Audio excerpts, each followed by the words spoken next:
معیشت کی ہم بات کریں گے.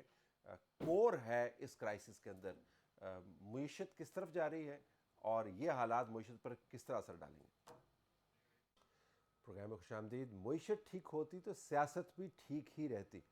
ہمارے پاس خرم حسین صاحب موجود ہیں جو پاکستان کے لیڈنگ اور مستند معاشی تجزیہ نگار, رائٹر اور ایڈیٹر ہیں پروفٹ کے. ان سے ہم پوچھتے ہیں کہ ہماری معیشت کے اوپر اس بحران کا کیا اثر پڑ سکتا ہے. خرم, السلام علیکم. وعلیکم السلام. ڈالر پہنچ گیا 180 پہ. کوئی صاحب یہ بتا رہے تھے کہ 200 کراس کرے گا. اس کا تعلق موجودہ حالات سے ہے یا ان تمام معاملات سے جن کے اوپر آپ لکھتے چلے آئے ہیں لیکن ان کے تحت کوئی بہت زیادہ تبدیلی نہیں لائے گی پالیسیوں کے اندر؟ نہیں، اس کا تعلق زیادہ تر تو اکنامک فنڈامنٹلز اور ریالٹی پہ ہے. طلعت، اگست کے مہینے سے پاکستان کے فارن ایکسچینج ریزروز گرتے چلے جا رہے ہیں، نمبر ون. اور number two, current account deficit جو ہے، جو وہ انڈیکیٹر ہے جو میجر کرتا ہے کہ آپ کے معیشت میں کتنے ڈالرز آ رہے ہیں اور کتنے جا رہے ہیں، وہ چڑھتا چلا جا رہا ہے. تو یہ دونوں چیزیں ملا کے آپ کے ایکسچینج ریٹ کے اوپر پریشر ڈالتی ہیں. اب اگست سے آنورڈز یہ کنٹینیوس ایک ڈکلائن ہمیں نظر آ رہی ہے. آج کل کے صورتحال میں یہ ایک مسئلہ پیدا ہو گیا کہ پولیٹیکل پیرالسس ہو گیا، یعنی کہ ایک ڈیسیشن میکنگ میں بالکل پیرالائز ہو گئی ہے اور زیادہ تر پولیٹیسائز بھی ہو گئی ہے.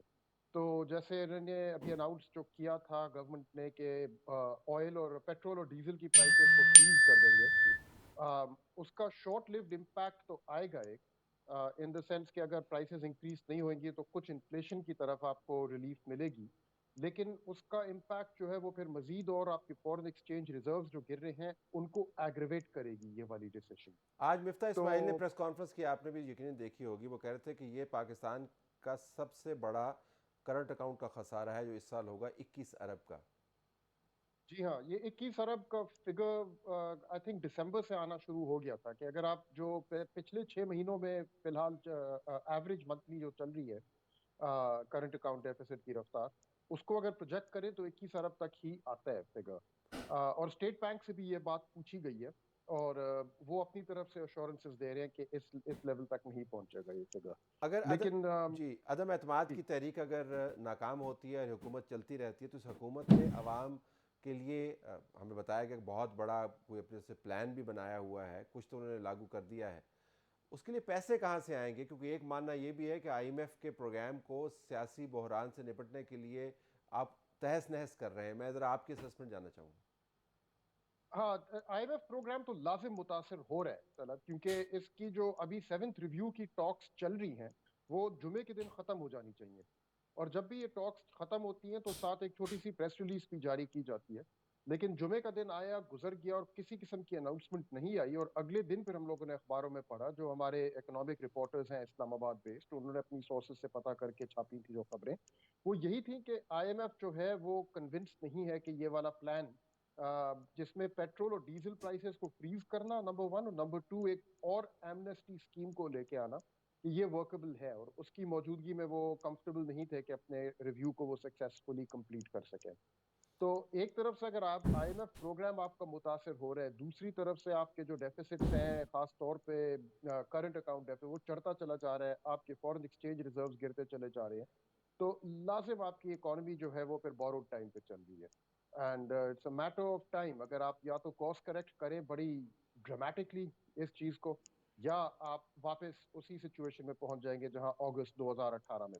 اچھا, کورس کریکشن کے لیے یعنی راستہ تبدیل کرنے کے لیے, معاملات کو سدھارنے کے لیے اب وقت نہیں ہے.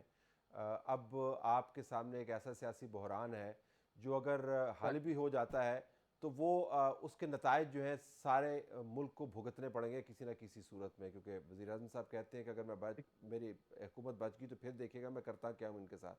تو یہ پولیٹیکل جو ٹرمائل ہے یہ کیری اوور کرے گا. جب آپ اس پولیٹیکل ٹرمائل کو دیکھتے ہیں اور ان فنڈامنٹلز کو دیکھتے ہیں اکانومی کے جس کے ذریعے ملک کو چلانا ہے, تو اگلے 3-4 مہینے آپ کو کیا تصویر بناتے ہوئے نظر آتے ہیں؟ کافی خطرناک تصویر بن رہی ہے طلعت، کیونکہ فی الحال تو پولیٹیکل ڈیسیشن میکنگ میں پیرالسس آیا ہوا ہے اور اکانومی جو ہے وہ مزید ڈیٹیریوریٹ کرتی چلی جا رہی ہے، نمبر ون. اب اگر depending on the out come of the vote